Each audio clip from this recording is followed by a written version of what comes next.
इस घोड़े ने औरत के साथ जो किया उसे देखकर पूरे गांव की रूह कांप उठी। आखिर घोड़े ने उस महिला के साथ ऐसा क्या किया कि वह पूरे इलाके में बदनाम हो गई? उस महिला ने कभी वह घोड़ा क्यों नहीं बेचा?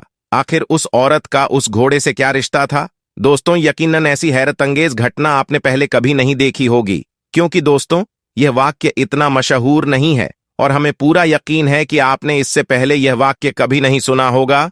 तो आज के वाक्य को जानते हैं। इसी तरह की इस्लामिक घटनाओं और वाक्य से रूबरू होते रहने के लिए आज ही सब्सक्राइब करें हमारे चैनल इस्लाम हिस्ट्री को और साथ ही बेल आइकॉन को प्रेस करें। तो प्यारे दोस्तों, ये कहानी उस जमाने की है जब हमारा देश आजाद भी नहीं हुआ था और छोटे छोटे रियासतों में हमारा देश बंटा हुआ था।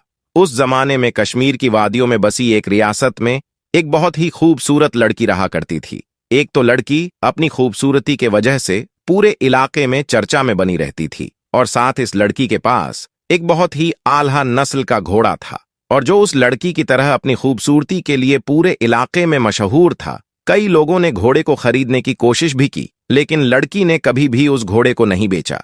इधर जिस रियासत में लड़की रहती थी, उसी रियासत का बादशाह घोड़े का बहुत शौकीन था और उसके राजमहल में एक से बढ़कर एक घोड़े मौजूद थे, और बादशाह अक्सर अपने पसंदीदा घोड़े पर सवार होकर सैर सपाटे के लिए जाया करता था। और उसके साथ ही इस बादशाह को शिकार का भी बहुत शौक था, और इस काम के लिए वह अपने खेमे में मौजूद सबसे खूबसूरत और सबसे मजबूत घोड़े को लेकर जाता था। तो ऐसे में बादशाह का मूड बना, तो बादशाह ने अपनी सिपाहियों को बुलाकर कहा कि जाओ और अस्तबल में मौजूद घोड़े में से एक मजबूत घोड़े को लेकर आओ। बादशाह ने जब सिपाही से कहा तो सिपाही कहने लगा कि बादशाह सलामत, हमारी रियासत में एक लड़की है जो कि यही कोई 28 साल की है, और बादशाह सलामत, इस लड़की के पास एक बहुत ही खूबसूरत घोड़ा है जिसे लड़की के अलावा किसी ने छुआ तक नहीं है, और न ही लड़की ने घोड़े को बेचा है। जब बादशाह ने घोड़े के बारे में बात सुनी तो बस वह घोड़े को देखने के लिए बेताब हो गया। उसने फौरन सिपाहियों को हुक्म दिया कि जाओ उस लड़की से घोड़ा लेकर आओ। सिपाही उस लड़की के पास गए और कहा कि बादशाह सलामत ने आपका घोड़ा मंगवाया है, लेकिन उस लड़की ने साफ इनकार कर दिया। और जब यह खबर बादशाह के पास पहुंची तो बादशाह को बेहद गुस्सा आया कि हमें मना करने वाला आखिर यह कौन है। लेकिन दोस्तों, यह बादशाह बहुत अच्छा था। उसने अपने गुस्से को काबू किया और अपने सिपाहियों को हुक्म दिया कि उस लड़की को बाइज्जत उसके घोड़े के साथ हमारे दरबार में लेकर आओ। जब सिपाहियों ने उस लड़की से जाकर कहा कि बादशाह ने आपको आपके घोड़े के साथ बुलवाया है, तो ऐसे में लड़की मान गई और लड़की दरबार में अपने घोड़े के साथ पहुंच गए। लेकिन लड़की ने ये बात पहले से ही ठान ली थी कि चाहे कुछ भी क्यों ना हो जाए, लेकिन मैं अपना घोड़ा किसी भी हालत में बादशाह को नहीं दूंगी। और बादशाह ने जैसे ही घोड़े को देखा तो वह उसका दीवाना हो गया और वह उसकी मुंह मांगी कीमत देने के लिए भी तैयार हो गया। लेकिन लड़की ने कहा कि अगर आप अपनी पूरी रियासत भी मुझे देंगे तो भी इस घोड़े की कीमत के मुकाबले नहीं हो सकती है। मैं इस घोड़े को किसी भी कीमत पर बेचने के लिए तैयार नहीं हूं। तो इस पर बादशाह ने पूछा कि आखिर इस घोड़े में ऐसा क्या है? तो लड़की ने कहा कि बस यह मेरा पसंदीदा घोड़ा है। लड़की ने कहा, हाँ, आप चाहे तो इस घोड़े की सवारी कर सकते हैं। बादशाह ने सोचा कि चलो एक बार ही सही घोड़े की सवारी ही कर लेता हूं। तो फिर बादशाह ने जब उस घोड़े की सवारी की तो वह उसकी दौड़ और फुर्ती का दीवाना हो गया और वह लड़की को मुंह मांगी कीमत देने के लिए फिर से तैयार हो गया। लेकिन लड़की फिर भी इस बार न मानी और उसका जवाब ना ही था। तो बादशाह ने कहा कि ठीक है, तुम्हारी मर्जी, मत बेचो। लेकिन बादशाह कहने लगा, अच्छा, तो तुम आज शिकार के लिए अपना घोड़ा हमें दे सकती हो। तो लड़की सोच में पड़ गई। फिर उसने सोचा, चलो मैं घोड़ा ही दे देता हूं। लेकिन लड़की ने कहा कि मेरी एक शर्त है, जब आप गांव में सही सलामत वापस आएंगे तो इस घोड़े को रियासत के शाही होने का हुक्म देंगे। लड़की की बात सुनकर बादशाह भी तैयार हो गया और अब वो उस घोड़े के ऊपर शिकार के लिए बिल्कुल तैयार था। बादशाह उस दिन बहुत ज्यादा खुश था। अगले दिन जब बादशाह जाने लगा तो उसके पीछे कुछ सिपाही भी निकले। जब बादशाह शिकार की जगह पर पहुंचा तो उसने घोड़े को रोकने की कोशिश की, लेकिन पूरी कोशिश के बावजूद घोड़ा नहीं रुका और घोड़ा हवा से बातें करता हुआ और अपनी पूरी रफ्तार से आगे बढ़ता जा रहा था। बादशाह के पीछे चल रहे सिपाही घबरा गए और सोच में पड़ गए कि आज से पहले तो बादशाह सलामत इससे आगे कभी नहीं गए थे, तो आखिर अभी इस इलाके में कहां जा रहे हैं। फिर वह बादशाह के पीछे चलती है। फिर थोड़ी देर चलने के बाद घोड़ा एक ऐसी जगह रुका जहां बहुत सारे फल और नदियां और बहुत खूबसूरत नजारा था, जिसे देखकर बादशाह का दिल खुश हो गया। उसे वहां बहुत अच्छा सुकून मिल रहा था। उसे ऐसा लग रहा था कि इससे अच्छी जिंदगी कहीं नहीं हो सकती, क्योंकि दोस्तों, वहां का जो माहौल था वह बहुत ज्यादा सुंदर और शांत था, जिसे देखकर मन और दिमाग अपने आप ही शांत हो जाता था। और वहां बादशाह की पसंद के जानवर भी शिकार के लिए मौजूद थे, जिसे देखकर बादशाह और भी ज्यादा खुश हो गए। और बादशाह ने सोचा कि यह घोड़ा तो बहुत ही समझदार है। मैंने आज से पहले इससे ज्यादा खूबसूरत जगह कहीं नहीं देखी थी। फिर बादशाह ने वहां खूब शिकार किया और फल खाए, और वापस आकर लड़की को उसका घोड़ा देते हुए कहा कि वाकई में आज से पहले मैंने इतना शानदार घोड़ा कहीं नहीं देखा था। इसके बाद फिर से बादशाह ने लड़की को घोड़ा बेचने के लिए कहा, लेकिन लड़की ने मना कर दिया, और वादे के मुताबिक बादशाह ने घोड़े को शाही घोड़े का तगमा दे दिया। लेकिन अभी भी बादशाह के दिमाग में यह बात थी कि आखिर लड़की को घोड़े के साथ इतना लगाव क्यों है। और जहां लड़की और घोड़े की तारीफ हो रही थी और जो लोग बादशाह और लड़की से हसरत करते थे, उन्होंने गलत अफवाहें फैलानी शुरू कर दी कि इस लड़की के घोड़े के साथ नाजायज ताल्लुका थे। और कई बार हमने खुद लड़की को घोड़े के साथ पहले सुबह जंगल में जाते देखा है। और जब यह बात बादशाह के कानों तक पहुंची तो बादशाह के कुछ जासूसों को लड़की के पीछे लगा दिया गया। फिर जासूसों ने भी लड़की को सुबह घोड़े पर सवार होकर जाते हुए देखा, तो उन लोगों ने कहा, जी हां, बादशाह सलामत रोज सुबह उसे घोड़े के साथ वह लड़की जंगल में जाती है। और सिपाहियों ने बताया कि जब वह आती है तो उसके पास कुछ फल या फिर शिकार किया हुआ जानवर होता है। यह सब सुनकर बादशाह समझ नहीं पा रहा था कि आखिरकार असल मामला क्या है। तो फिर बादशाह ने उस लड़की से ही पूछा कि तुम जंगल क्यों जाती हो। तो लड़की ने राज से पर्दा उठाते हुए बताया कि दरअसल मैं इसी जंगल में पैदा हुई थी और मेरे माँ बाप बचपन में ही गुजर गए थे। उसके बाद से ही मैं इन्हीं जानवरों के बीच पली बड़ी हूँ। ऐसे में मुझे जानवरों से बहुत प्यार था और मैं हर जानवर का ख्याल रखती थी। इसी दौरान जंगल से गुजरते हुए एक बुजुर्ग मुझे यह घोड़ा देकर चले गए और उन्होंने मुझसे कहा कि तुम इस घोड़े का ख्याल रखना और यह तुम्हारा ख्याल रखेगा। उसके बाद लड़की ने बताया कि मैं इस घोड़े से इतना प्यार करती थी, इसका इतना ख्याल रखती थी जितना कि बाकी जानवरों से नहीं करती थी। और जैसे जैसे घोड़ा बड़ा होता चला गया तो यह मेरा ख्याल रखने लगा और हमेशा की तरह यह मुझे ऐसी जगह लेकर जाने लगा जहां से मैं कभी गुजरी नहीं थी, और वह जगह इससे पहले मैंने कभी नहीं देखी थी।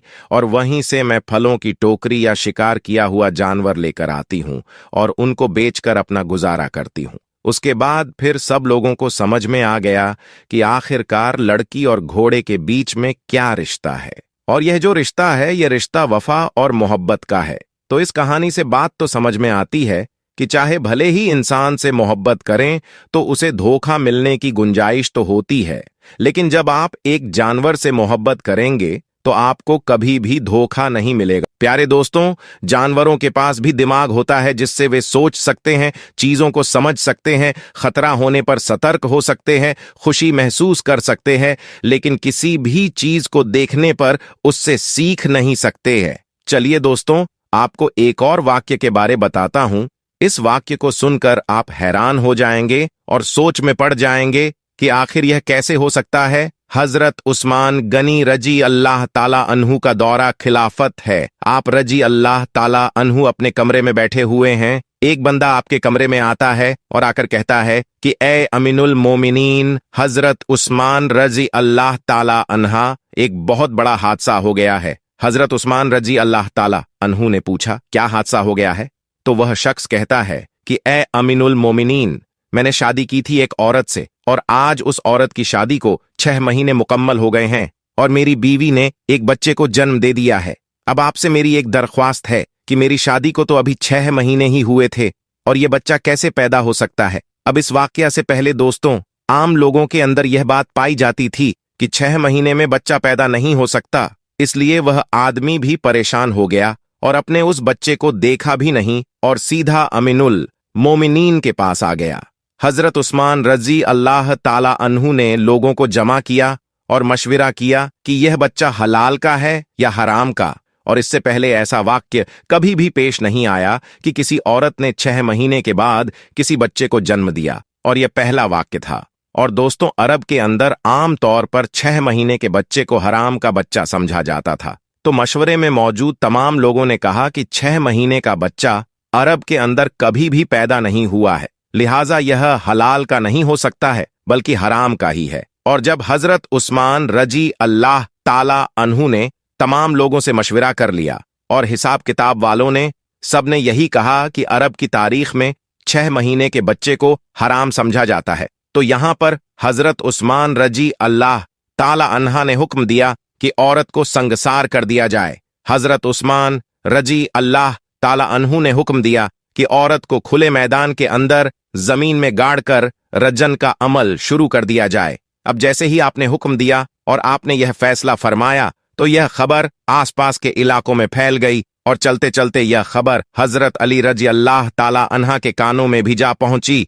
अब हजरत अली उस मैदान के बजाय जहां उस औरत को संघार किया जाना था वहां पर ना जाते हुए सीधा हजरत उस्मान रजी अल्लाह ताला अन्हा के पास जा पहुंचे और सलाम करने के बाद अमीनन मोलिनी से पूछा कि उस्मान, क्या आपने यह हुक्म दिया है कि उस औरत को रज्जन किया जाए जिसने 6 महीने का बच्चा पैदा किया है? तो हजरत उस्मान रजी अल्लाह ताला अन्हा ने फरमाया है, मैंने यह हुक्म दिया है क्योंकि उसने हराम का बच्चा जन्मा है और 6 महीने में बच्चा पैदा नहीं हो सकता, और मैंने यह फैसला तमाम लोगों के मशवरे से किया है और सभी ने यह मशवरा किया है कि 6 महीने का बच्चा हलाल का नहीं हो सकता।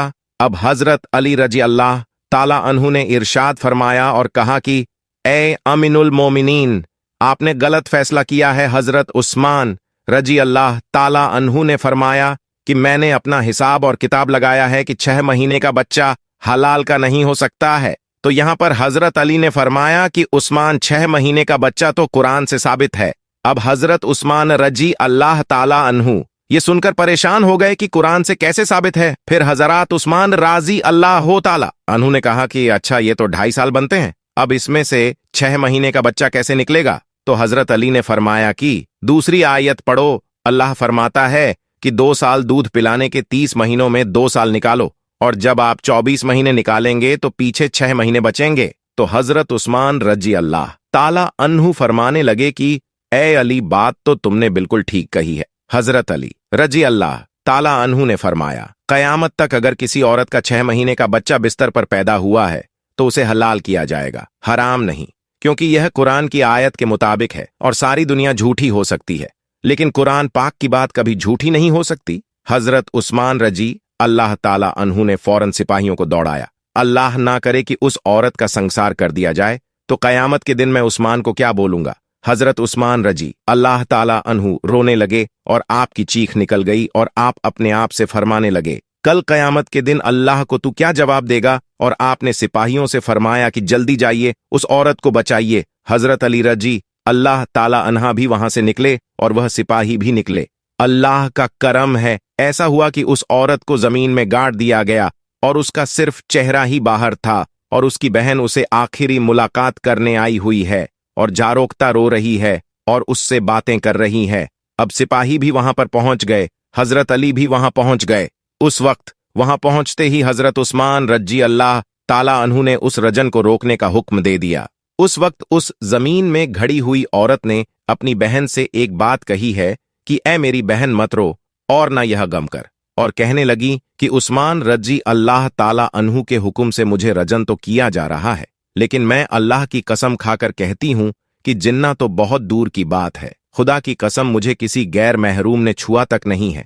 और उस औरत को उसी वक्त जमीन से बाहर निकाला गया और हजरत उस्मान रजी अल्लाह ताला अन्हु ने उस औरत को अपने पास बुलाया और उसके बेटे को पेश किया गया। रिवायत के अंदर ही यह अल्फाज मौजूद है कि जिस तरह परिंदों में 2 अंडे मिला दिए जाए तो पता ही नहीं चलता कि कौन सा अंडा किसका है, दोनों में क्या फर्क है, इसी तरह उस बच्चे की शक्ल और सूरत बिल्कुल उसके वालिद के ऊपर थी और वालिद ने उसको अभी तक नहीं देखा था। वालिद ने जब देखा और कहा कि अल्लाह की कसम, ये तो मेरा ही बेटा है। तो मेरे प्यारे अजीज दोस्तों, यहां पर एक बात तो मालूम हो गई कि जो 6 महीने में बच्चा पैदा होता है उसे हलाल का समझा जाएगा, क्योंकि कुरान पाक में यह फैसला मौजूद है।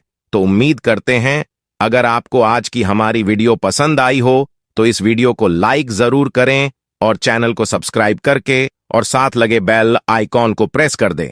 ताकि हम हमारे चैनल पर जो भी वीडियोस अपलोड करते हैं उसकी नोटिफिकेशन आपको मिलती रहे। इंशा अल्लाह मिलेंगे एक नई वीडियो के साथ। तब तक के लिए सभी को अल्लाह हाफिज।